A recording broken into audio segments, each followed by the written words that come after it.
নমস্কার বন্ধুরা, অর্পিতাস গার্ডেনে তোমাদের সবাইকে স্বাগত।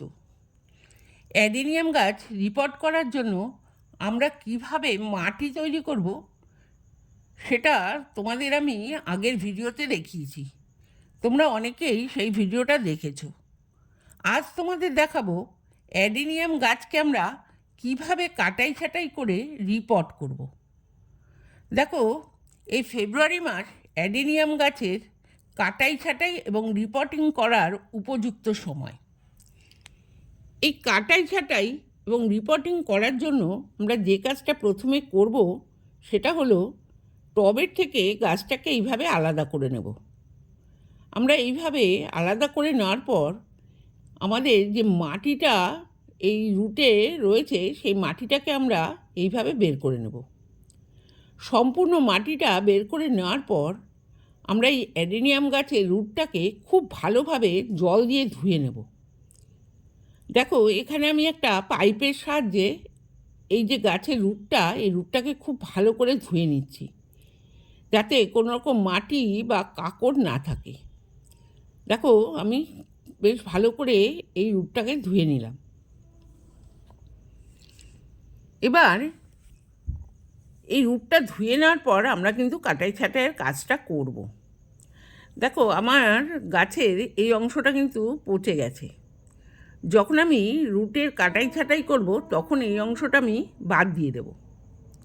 আমরা প্রথমে যে কাজটা করব সেটা হচ্ছে গাছের যে ডালগুলো আছে সেই ডালগুলোর কাটাই ছাঁটাই করব। দেখো, আমার গাছের ডালগুলো বেশ লম্বা হয়ে গেছে, সেই জন্য আমাকে এই গাছের ডালগুলোকে অবশ্যই কাটাই ছাঁটাই করতে হবে। এই জন্য আমরা এরকম একটা ধারালো ছুরি বা ধারালো ব্লেড ব্যবহার করব। আর গাছের মোটা অংশের জায়গা থেকে আমরা কিন্তু এই কাটিংয়ের কাজটা করব। দেখো, যেখানে আমাদের পাতাগুলো পড়ে গেছে সেই পাতা পড়ে যাওয়ার একটা দাগ রয়েছে, সেখান থেকে আমরা ডালটা কাটব। তোমরা তোমাদের গাছের সাইজ অনুযায়ী এবং গাছটা বুঝে তোমরা তোমাদের ডালগুলোও কাটবে। গাছে কিন্তু কোনো রকম পাতা রাখা যাবে না, সমস্ত পাতা ফেলে দিয়ে আমাদের কাটিংটা করতে হবে। দেখো, আমার গাছের এই অংশটা কিছুটা খারাপ হয়ে গেছে, এই সময় আমি এই অংশটা বাদ দিয়ে দেব। এই বাদ দেওয়ার পরে পরবর্তী সময় কিন্তু ওখান থেকে আবার নতুন ডাল তৈরি হবে। দেখো, আমি এই অংশটাও কিন্তু মোটা ডালটাই কেটে দিলাম। দেখো, আমার গাছের এখনও পর্যন্ত কিন্তু বেশ ভালোই ফুল আছে, কিন্তু এখন আমাদের ফুলের মায়া করলে হবে না। আমাদের গাছের এই যে কাটাই ছাঁটাইয়ের কাজটা আমাদের এই ফেব্রুয়ারি মাসে অবশ্যই করতে হবে। সেই জন্য ফুল থাকলেও ডালগুলো কিন্তু আমাদের কেটে দিতে হবে। সেই জন্য আমি আমার গাছটার সম্পূর্ণ এইভাবে কাটাই ছাঁটাই করে দিলাম। এইভাবে কাটাই ছাঁটাই করার পর আমরা একটা কাপড়ের টুকরো বা অন্য কিছু দিয়ে এইভাবে কাটা অংশগুলো মুছে নেব, কারণ এই কাটার ফলে সেখান থেকে কিন্তু একটা লিকুইড বেরোয়। সেই লিকুইডটা আমরা মুছে নিয়ে তারপর এইভাবে ফাঙ্গিসাইড লাগিয়ে দেবো।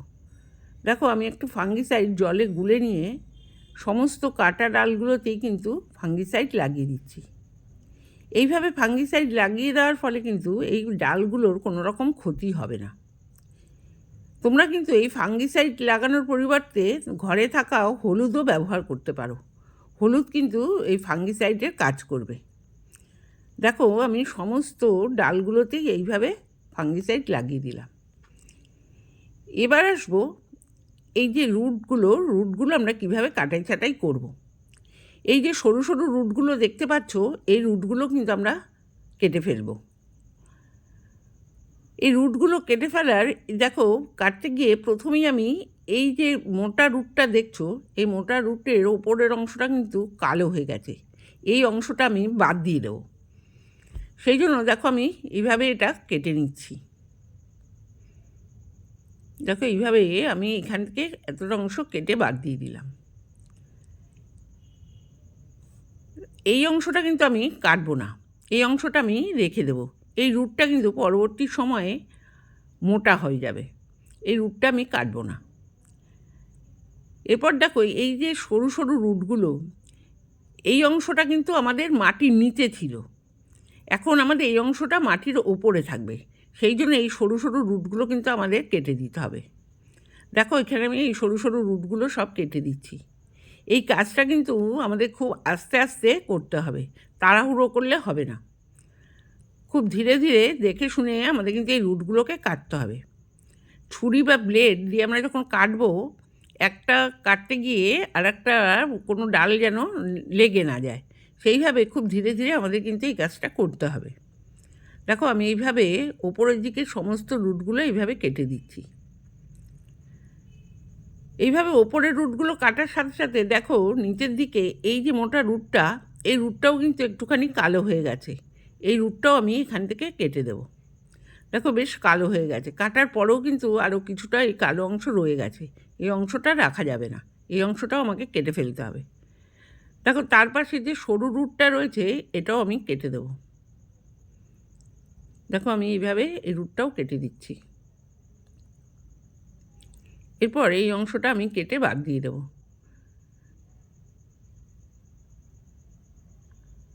দেখো এই কাটার ক্ষেত্রে কিন্তু আমাদের ভয় পেলে চলবে না, এই অংশটা, এই কাজটা আমাদের করতেই হবে। দেখো এই রুটটা এখনও কিন্তু বেশ কালো হয়ে গেছিলো, সেই জন্য এটা না কেটে দিলে এখান থেকে কিন্তু পচে যেত। এবার দেখো নিচের দিকে যে সরু সরু রুটগুলো আছে, এই রুটগুলোও কিন্তু আমরা ধীরে ধীরে কেটে দেব। দেখো আমি এইভাবে ধীরে ধীরে রুটগুলো কেটে দিচ্ছি। এইভাবে সমস্ত রুটগুলোই আমি কেটে দেব। দেখো দেখে রেখে ধীরে ধীরে আস্তে আস্তে কাটতে হবে। দেখো আমি এইভাবে রুটগুলো কেটে দিচ্ছি। তোমরাও কিন্তু এইভাবে তোমাদের গাছের যখন রুটগুলো কাটবে, এইভাবে এই সরু সরু রুটগুলো কেটে দেবে। দেখো আমি এইভাবে কেটে দিচ্ছি। এইভাবে সমস্ত রুটগুলোই কিন্তু আমাদের কেটে দিতে হবে।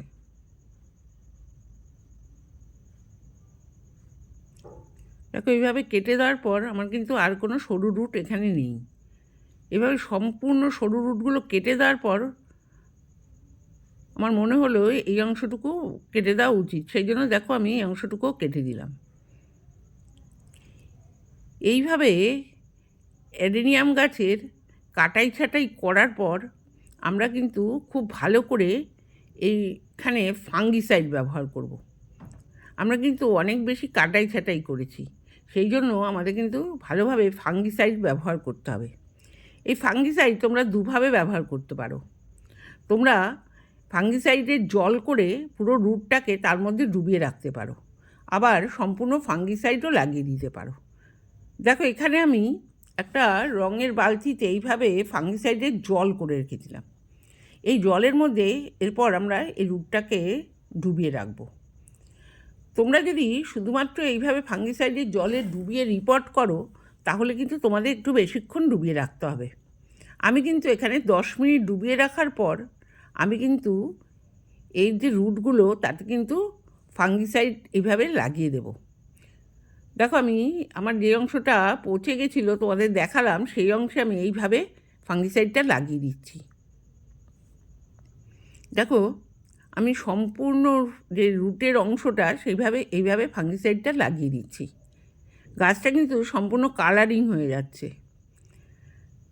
দেখো এইভাবে তোমরাও কিন্তু তোমাদের কাটাই ছাঁটাইয়ের পর এইভাবে রুটগুলোতে ফাঙ্গিসাইড লাগিয়ে দেবে। এইভাবে ফাঙ্গিসাইড লাগানোর পর আমরা গাছটাকে রেখে দেব। দেখো এইভাবে তোমরা কিন্তু গাছটাকে ঝুলিয়েও রাখতে পারো, আবার গাছটাকে কিন্তু শুয়েও রেখে দিতে পারো। কিন্তু কখনোই সূর্যের আলোতে গাছটাকে রাখা যাবে না। কোনো শেডি এরিয়ায় যেখানে আলো বাতাস থাকলেও সূর্যের আলো সেইভাবে পড়ে না, সেইখানে কিন্তু গাছটাকে রাখতে হবে। এবার বলবো আমরা গাছটাকে কত দিনের জন্য রাখবো। আমরা গাছটাকে এইভাবে 5 থেকে 7 দিনের জন্য রেখে দেব।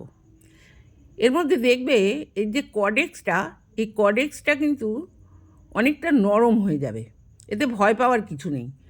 এই গাছে যে জল ছিল, আমরা একে খেতে না দেওয়ার জন্য বা জল না দেওয়ার জন্য সেই জলটা কিন্তু এরা ব্যবহার করেছে, ফলে কডেক্সের জল কমে গেছে, সেই জন্য কডেক্সটা নরম হয়ে যায়। এইভাবে কডেক্সটা নরম হয়ে যাওয়ার পর 5 থেকে 7 দিনের পরে আমরা কিন্তু গাছটাকে রিপোর্ট করব। এই রিপট করার জন্য আমরা নিয়ে নেব আমাদের ইচ্ছে মতো যে টব, অর্থাৎ যেটার মুখটা একটু ছড়ানো হয়। দেখো আমি এখানে একটা 12 ইঞ্চির টব নিয়েছি। ছোটো টবগুলোতে আমার গাছের রুটটা সম্পূর্ণ বসছিল না, সেই জন্য আমি এইভাবে 12 ইঞ্চির টবটা নিয়ে নিয়েছি। দেখো টবের যে দুটো হোল আছে সেই হোল দুটোতে আমি এইভাবে আমাদের টব ভাঙার টুকরো দিয়ে বন্ধ করে দিলাম।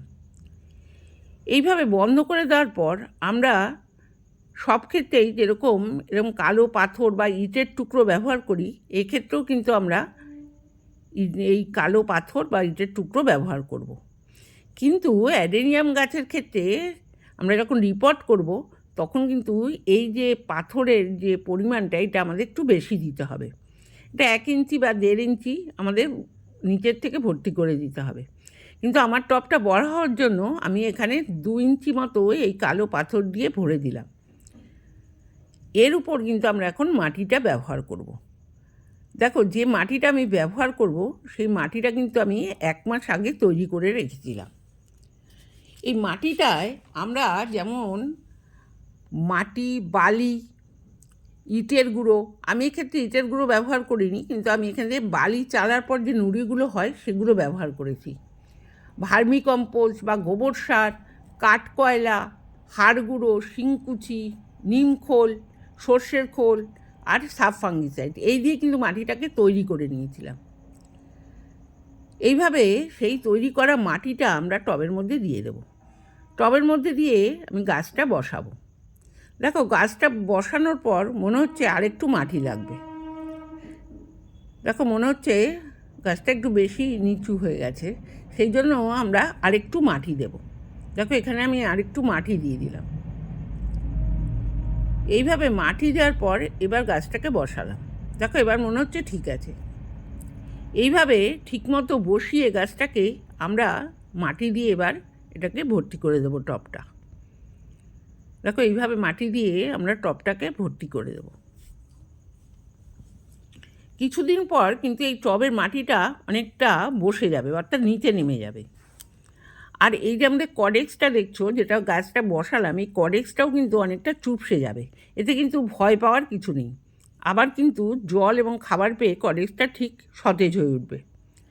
দেখো এইভাবে টবের মাটি দিয়ে আমরা টবটাকে ভর্তি করে দিলাম।